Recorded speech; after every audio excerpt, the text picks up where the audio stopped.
9 जून को माता कलीसिया एक उपयाजक संत एफ्रेम का त्यौहार मनाती है। ये महान शिक्षक, वक्ता, कवि, टीकाकार एवं धर्म रक्षक थे।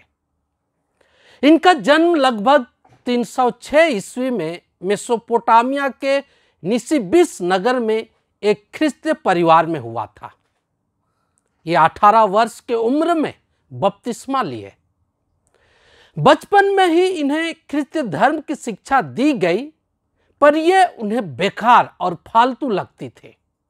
पर जब जीवन में कुछ कठिनाइयां और कष्ट आई, तब संत एफ्रेम को धर्म और उसकी शिक्षा का महत्व समझ में आया और ये उनको गहरा एहसास कराया कि धर्म शिक्षा और ईश्वर पर विश्वास जीवन में आगे बढ़ने और कष्टों में भी आनंद महसूस करने में कितना सहायक होता है।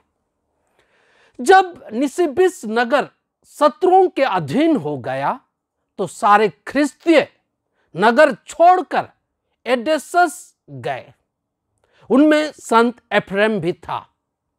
पर कुछ दिनों बाद वह निकट के एक गुफा में शरण लिया और घोर तपस्या का जीवन जीने लगा।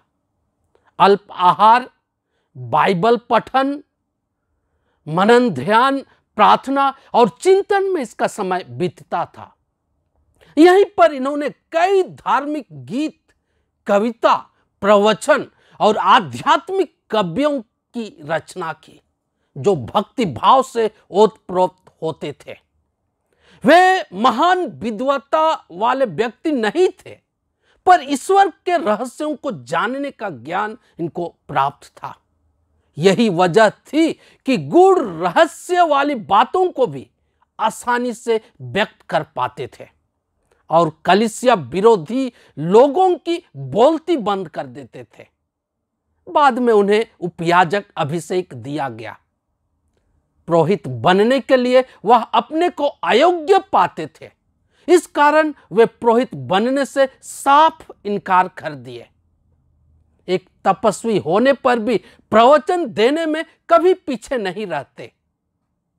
एक बार जब उनके देश में अकाल पड़ा और लोगों की दयनीय स्थिति हो गई, यह संत एफ्रेम से नहीं देखा गया।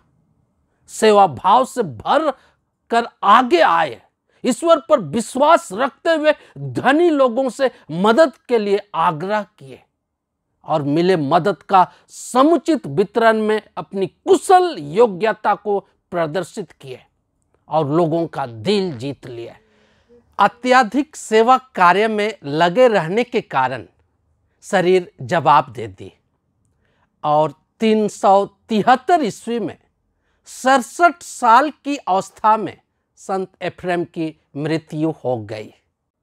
इस तरह संत एफ्रेम 4वीं शताब्दी में अपनी लेखनी और रचनाओं द्वारा ख्रिस्तीय आध्यात्मिकता और धर्म ज्ञान में बढ़ने के लिए खास योगदान दिया और निस्वार्थ भाव से अपने प्रवचन द्वारा लोगों को विश्वास में बने रहने और बढ़ने में मदद किया। 1920 ईस्वी को इन्हें सारी कलीसिया का धर्माचार्य होने का सम्मान दिया गया, जो सीरियाई कलीसिया के लिए एक बहुत बड़ी बात थी।